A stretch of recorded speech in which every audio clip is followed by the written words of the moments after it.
Hi hello friends, എല്ലാവർക്കും മ്യാൻമിയിലെ പുതിയൊരു tip വീഡിയോയിലേക്ക് സ്വാഗതം. ഇന്നത്തെ വീഡിയോ വളരെ ചെറിയൊരു വീഡിയോ ആണ്, നിങ്ങൾക്ക് യൂസ്ഫുൾ ആകുന്ന ഒരു വീഡിയോ ആണ്.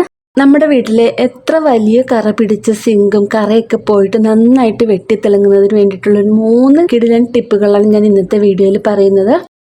നമ്മുടെ വീടിനുള്ളിലെ ഏറ്റവും അധികം ബാക്ടീരിയകളൊക്കെ അടിഞ്ഞുകൂടാൻ സാധ്യതയുള്ള സ്ഥലങ്ങളിൽ ഒന്നാണ് അടുക്കള. അടുക്കളയിലാണെങ്കിൽ ഉപ്പ് തൊട്ട് കർപ്പൂരം വരെയുള്ള സാധനങ്ങൾ ഉണ്ടാകും. അടുക്കള വൃത്തിയാക്കിയിടുക എന്നത് കുറച്ച് ബുദ്ധിമുട്ടുള്ള കാര്യമാണ്. അടുക്കളയിലെ സിങ്കാണ് ഏറ്റവും പെട്ടെന്ന് വൃത്തികേടാകുന്ന ഒരു സ്ഥലം. തേച്ചുരച്ച സമയം കളയാതെ എളുപ്പത്തിൽ സിങ്ക് വൃത്തിയാക്കാനുള്ള വഴികൾ എന്തൊക്കെയാണെന്ന് നമുക്ക് നോക്കാം. അപ്പോൾ ആദ്യത്തെ ഒരു ടിപ്പിന് വേണ്ടിയിട്ട് ഞാൻ ഇവിടെ എടുത്തിരിക്കുന്നത് ചെറുനാരങ്ങയാണ്. മിക്കവാറും എല്ലാവരുടെയും വീട്ടിൽ ചെറുനാരങ്ങ ഉണ്ടാകും. അപ്പോൾ ആ ഒരു ചെറുനാരങ്ങ എടുത്തിട്ട് അത് ഞാൻ 2ആയിട്ടൊന്ന് മുറിച്ചിട്ടുണ്ട്. എന്നിട്ട് നമുക്ക് ഒരു പാത്രത്തിലേക്ക് കുറച്ച് ബേക്കിംഗ് സോഡ ഇട്ട് കൊടുക്കാം. ഇനി നമുക്ക് ഈ ഒരു ചെറുനാരങ്ങ മുറിച്ചതിൻ്റെ അല്ലി ഈ ഒരു ബേക്കിംഗ് സോഡയിൽ ഒന്ന് ഡിപ്പ് ചെയ്തിട്ട് നമ്മുടെ സിങ്കിലൊന്ന് ഉരച്ചു കൊടുക്കുക. വലിയ ശക്തിയൊന്നും പ്രയോഗിച്ച് ഉരയ്ക്കേണ്ട കാര്യമൊന്നുമില്ല. ഉരയ്ക്കുമ്പോൾ തന്നെ സിങ്ക് വൃത്തിയാകുന്നത് നമുക്ക് കാണാൻ കഴിയുന്നുണ്ട്. നമുക്ക് ഒന്നെങ്കിൽ ചെറുനാരങ്ങല്ലിയുടെ ഉള്ളിലേക്ക് ബേക്കിംഗ് സോഡ ഇട്ട് കൊടുത്തിട്ടും ഉരച്ചു കൊടുക്കാം. ഞാനിപ്പോൾ ഒരു പാത്രത്തിൽ ബേക്കിംഗ് സോഡ എടുത്തിട്ട് ചെറുനാരങ്ങ ഇതിലൊന്ന് മുക്കിയതിന് ശേഷം ഉരച്ചു കൊടുക്കുകയാണ് ചെയ്യുന്നത്. ഇനി നമുക്കിതൊന്ന് ഉരച്ചതിന് ശേഷം ഒരു 3 മിനിറ്റ് കഴിഞ്ഞിട്ട് നമുക്ക് വെള്ളം ഒഴിച്ചൊന്ന് കഴുകി കളയാം. അപ്പോൾ നമ്മുടെ സ്റ്റെയിൻലെസ് സ്റ്റീൽ നല്ല പോലെ വെട്ടിത്തിളങ്ങുന്നത് കാണാൻ പറ്റുന്നുണ്ട്.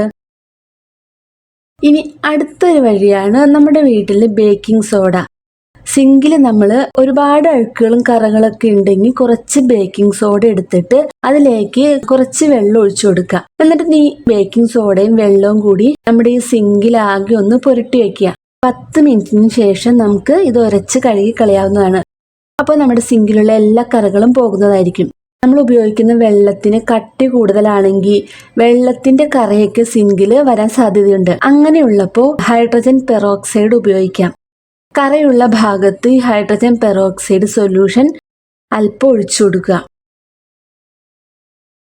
15 മിനിറ്റിന് ശേഷം നമുക്കിതൊന്ന് ഉരച്ച് കഴുകി കൊടുത്തിട്ടുണ്ടെങ്കിൽ നമ്മുടെ സിങ്കിലുള്ള വെള്ളത്തിന്റെ കറയൊക്കെ പോകുന്നതായിരിക്കും. അപ്പോൾ നമ്മുടെ സിങ്ക് നല്ല പോലെ വെട്ടിത്തിളങ്ങുന്നതിന് വേണ്ടിയിട്ടുള്ള 3 ചെറിയ ടിപ്പുകളാണ് ഞാൻ ഇന്നത്തെ വീഡിയോയിൽ പറഞ്ഞത്. ഈ ഒരു വീഡിയോ നിങ്ങൾക്ക് യൂസ്ഫുൾ ആയി എന്ന് വിചാരിക്കുന്നു. യൂസ്ഫുൾ ആയി എങ്കിൽ നമ്മുടെ വീഡിയോ ഒന്ന് ലൈക്ക് ചെയ്യാനും ഷെയർ ചെയ്യാനും മറക്കരുത്. പിന്നെ സബ്സ്ക്രൈബ് ചെയ്യാതെ കാണുന്നവരാണെങ്കിൽ നമ്മുടെ ചാനൽ ഒന്ന് സബ്സ്ക്രൈബ് ചെയ്ത് സപ്പോർട്ട് ചെയ്യുക. അടുത്ത നല്ലൊരു വീഡിയോ ആയിട്ട് വരുന്നത് വരേക്കും എല്ലാവർക്കും ബൈ. Thank you.